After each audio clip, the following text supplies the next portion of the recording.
This is Martins Licis. In 2019, he was crowned the world's strongest man. And he's massive at 6'3", 325 pounds. In order to be the world's strongest man and maintain that physique, he has to endure one of the hardest diets in the world. And when he's competing, he has to eat around 10,000 calories. According to Martins, he has never had a good 10,000 calorie meal, at least not one that he's actually enjoyed.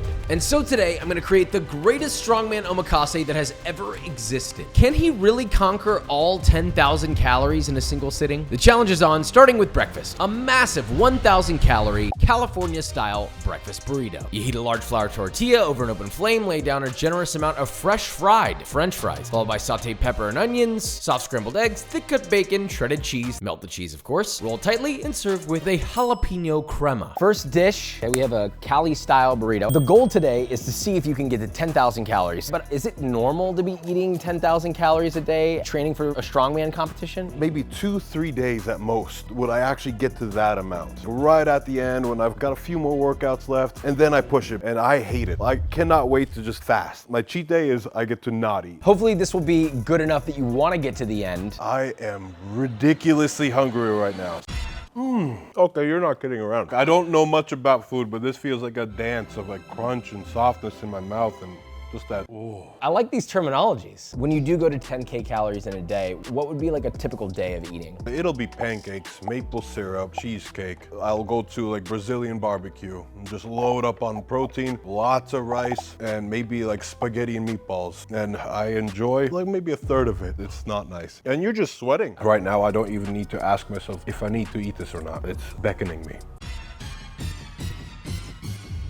Wonderful, how do you feel? I feel great, still got plenty of room. We're looking good, moving on. Next up, chilaquiles, using my recipe, link in the description for that. Hot chilaquile sauce, tortilla chips tossed together, which we then have a seared, butter-basted ribeye steak sliced beautifully placed on top, followed by 2 fried eggs, avocado, Mexican crema, queso fresco, red onion, and cilantro. But a great way to add some extra calories to a breakfast is to have a horchata sweet cream cold brew with fresh grated nutmeg on top. Chilaquiles, fit for a strong man. Oh, we just leveled up. We're gonna need a fork and a knife for him as well. I was just gonna put my face in it. That's actually what we do here. Yeah. This is actually more than 1,000 calories. Even if you eat half of this, you would still be a success. First I thought like the burrito, 10 meals like this, no problem. I'm gonna crush this. You brought this out, I'm like, I see. This looks like a battle of the most delicious ingredients fighting for space to be the premier breakfast food. That's what I love about chilaquiles. It's something that is many experiences in one. So, okay, you've been doing strongman stuff essentially since you were like 10 years old. My dad loved lifting, and at some point he had enough of me sitting on the couch all the time playing video games. He said, okay, so you're coming into the gym with me. I was 9 years old. I said, I don't want to do this. He said, just stick with it for a year, and if after a year you don't like it, no more. After a year, I just grew addicted. What made you addicted? It's when I started playing Warcraft, and I saw how cool the orcs looked, all buff and stuff. My family has a farm in Latvia. My grandfather was a stone sculptor. I'd go to the farm and I'd lift rocks with my grandpa. I should also clarify that when he says he's picking up rocks, these are not like the rocks that you pick up at the playground. These are the rocks that would like crush you. What do a typical day of weights look like versus I'm training for a competition weights look like? I like to section up my lead up to a big show into 3 parts. There's a learning phase where I take my time to kind of learn what deficiencies I've developed, learn how I can work around injuries. I'm going very light. Next, the controlling phase. Now that everything's aligned, the instrument is tuned, I start slowly adding weight, but with a tempo. And then finally, it's that explosive phase. It's like the final 2 months, I'm loading on as much weight as I can, trying to get as powerful as I can, and just lifting with reckless abandon. That's a lot of work. I think people think you guys just roll in and just start picking it up, and then it's like, all right, here we go. And some guys do, and I think they're just genetically gifted. So how are you feeling? Quick check-in. I feel great. Feeling good, okay. I feel like I'm warmed up and ready for the next. On to the next. One of the top questions I get is, Josh, how do you cook all this food for one singular video? The key is staying focused and comfortable. And that brings me to today's sponsor, Bombas. Yes, socks. If you cook a lot, you're on your feet a lot. You gotta take care of them dogs. And anyone will benefit from great socks. Who doesn't love the feeling of cozy socks that actually last? In this holiday season, they have their cozy shop. I'm wearing their merino wool socks. They're unbelievably comfortable. It's the wool that will make you love wool. That's what they say, but I'm also saying it because I don't like wool, and I put these socks on and my dogs are like, hey, yo, leave it on. Not only do Bombas feel good, but they do good. For every pair purchased, Bombas donates essential clothing to those in need. So far, over 140 million essential clothing items have been donated. And look, even if it's for you, you deserve a gift this holiday season as comfortable as this. You can feel good knowing you're getting the most comfortable socks on the market this holiday season and way beyond. You want to get some new socks and you want a little deal, we got you covered. Go to the link in the description, put in Joshua20 and you get 20% off your first order. Now, Back to Martine's insane omakase, 2,000 calories down, 8,000 to go. Next, a ultra thick boy pub style burger with onion rings. This is an 8-ounce chunky boy burger patty, seasoned generously with salt and pepper, seared beautifully on both sides, still about medium. I then placed a coin of maitre d' compound butter on top, little parsley, chives, garlic, melt that down. That gets a brioche bun toasted, my In-N-Out burger sauce, thinly sliced dill pickle, your burger patty, American cheese, thick sliced bacon, and finally our sauce top bun. And of course the onion rings are gonna be served fresh fried. Enjoy. I wanted to do something a little bit chiller, but also fun. This burger alone is probably 1,000 calories. Well, I still want to try one of these onion rings. It's got a perfect amount of crunch and softness on this head. You keep nailing that one. Burgers are one of my favorite foods. That is special. Wow. You're not just a strongman. It's almost like full-time strongman, part-time YouTuber. What's the story there? Romark and I both like parts unknown. Thought, what if we just went the strength route of this? Let's find weird strength feats or sports around the world that people just typically don't know about. When you're doing feats of strength and you're competing, can you get hurt doing these things? I think if you just take it methodically, slowly progress with good form and technique, it's fairly safe. But the issue is when we're competing, we have to push the pedal to the metal. No doubt, I've been hurt many times. Boom, he has the last bite. Martine. 3,000 in, baby. 3,000 in. On to the next. Next is one of our biggest courses of all. A whole rack of lamb with fresh baked flatbread baked in our Ghazni oven. Love this thing. This rack of lamb has been souvlaki spiced, pan roasted to a medium rare perfection. And on our platter we have homemade tzatziki and Lebanese toum, which is a garlic sauce, fresh sliced cucumber, hummus, of course dressed beautifully, and your flatbread to accompany. But that's not all. We are doubling up, and alongside we are serving him another big platter smoked Texas brisket, glazed, slow cooked, fall off the bone tender ribs. And around that we have pickled jalapeno, dill pickles, pickled red onion, potato salad, coleslaw, baked beans, and finally some fresh Texas bread. 2 courses into one, we're calling the platter event. This is probably like 10,000 calories right here. This is a special moment. So you don't need to finish these platters. I'll eat like a good chunk. A good chunk and a good chunk, and you're good. I think I'm gonna start with what I think is a little lighter. I love this. It is so good. This is getting harder, to enjoy. What are some of your favorite foods overall? Number 1, Mediterranean for sure. A platter like this is exactly my dream food. Number 2, probably sushi, and then barbecue, which is probably my favorite flavor of all foods. You were in the country, Georgia. Yeah. While you were there was the church bell. I want to hear about that. I've been to the country, Georgia before to see my friend Konstantin Janashia. We were just sitting, eating kinkali, and he told me that there's this place, it's in the Caucasus Mountains, where there's this church that has this Svaneti bell. You have to pick this bell up. It has these 2 kind of shoulder straps, like rings made of metal. No padding. No padding. They're just kind of jagged edges, and you just kind of put them on your shoulders and you have to swing this bell. And they say it's 100 kilos. Maybe it was the altitude or something, but that thing was so brutally heavy. Really? Yeah, I got it to ring. It was something special. Martins, you're fighting. How are we if, feeling? If I eat like too much of this, I'm gonna pop before we get to the end. We're gonna make it. So we're on to the barbecue round. I'm honestly shocked he's still going. I gotta soldier on. You're doing great. This is some of the best barbecue I've had. It's the smoke that makes it so special. That jalapeno with the meat, it's such a perfect combo. It's the thing that makes you go back for another bite. It is. Where are you at right now? How are you feeling? It's starting to get pretty bad. And guys, we're getting close to 5,000 calories in under 3 hours. Oh, I gotta hold on. Oh, it's so good. In one sitting, I'm very good at eating a lot. Delicious.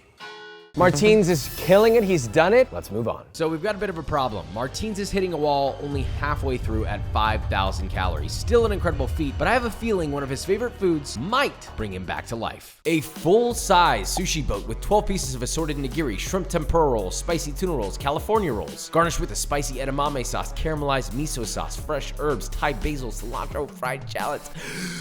served with ginger, wasabi, and soy sauce. But we're not stopping there. We're pairing this boat with 2 major courses for one of the biggest rounds ever. Hopefully this will help him out. First up, a stacked tempura course. Prawns or shrimp in our tempura batter, fried until a crispy golden brown. And we've done the same with sweet potato, broccoli, and served nicely with a tempura tensuyu sauce. Adding on to that, we have a Thai fried fish with nam jim. I mean, it does look pretty, right? If things are pretty, they're good to eat. That sounds weird. Don't take that the wrong way. A whole fish, scaled and deep fried till the skin is ridiculously crispy, served with several spoonfuls of nam jim sauce, spicy Fresno chili, green onion, garlic, ginger, red pepper, little acidity from rice vinegar, and some umami fish sauce. Top that with an herb salad, served with lime wedges and freshly steamed rice.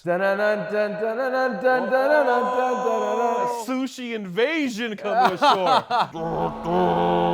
That looks nice. Let's go sushi. This is a flashback to all my travels to Japan. It's one of my favorite countries to go to, and we were shooting an episode on Chikari-ishi, ancient lifting stones of Japan. So I went from shrine to shrine, lifting stones that were supposedly not lifted since the 1800s or before. In Japanese, rikishi is a term that's used for both strongmen and sumo wrestlers. One of the first shrines I did it at, there was a statue of the previous rikishi, strongman, that had lifted these stones a couple hundred years ago, and I was the first one to lift them since then. Wow. It was really cool. That's really cool. This is insane. So we're moving on to the next tempura. Come on, Martins. You got this, Martins. Think about the prize. The prize of... Prize is this shrimp right here. So you lived and trained with sumo wrestlers for 3 days. What was that like? You enter a modern building, walk down this little hallway, you see like old dusty weights on the side, you see sumo belts kind of hung up, and then you enter this pristine, beautiful room with bamboo walls, dirt on the ground, and natural lighting. And then these guys were already doing their shiko, their warm-ups, the stomps. I thought, okay, this would be simple, right? 10 minutes in, I thought, okay, this has got to end at some point pretty soon, right? 30 minutes goes by, I'm sweating, like just drenched. My legs are shaking, cramping, and these guys are just stoic, looking like machines, going one rep after the next. And eventually, it's like my mind just went blank. I just kept going with them, an hour of this, and that was their warm-up. Then the training started. Martins had wrapped up the tempura. He's fighting, he's sweating. I'm a strong man. Nothing can defeat Martins. Not even this beautiful fried fish with a nam jim. It's herbaceous, it's refreshing. The words that you're saying typically would have me drooling and just anticipating, cannot wait to eat the next thing. But I'm not gonna lie to you at this point. I'm like, no more, Joshua. Don't tell me about this stuff. I'm just gonna do my job. This is amazing. Thank you. So you went to Lhasa, Tibet. What was one of the craziest things that happened to you there? I've been to some fairly high altitude places. Nothing could prepare me for Lhasa. It was over 4,000 meters above sea level, one of the highest elevation cities in the world. So that's over 14,000 feet. And we arrive and we have a very tight schedule. We got the green light to shoot the Culture of Strength there, but we only had 3 days to do it. And what they suggest is 3 days to acclimate before you even leave the hotel and do any kind of physical activity. And then the very next day, we had to drive to 5,000 meter altitude. That's Mount Everest base camp. 17,000 feet, and we drove there to attempt Tibet stone lifting. On the drive there, I felt like my vision was going blurry, but I was just thinking, survive.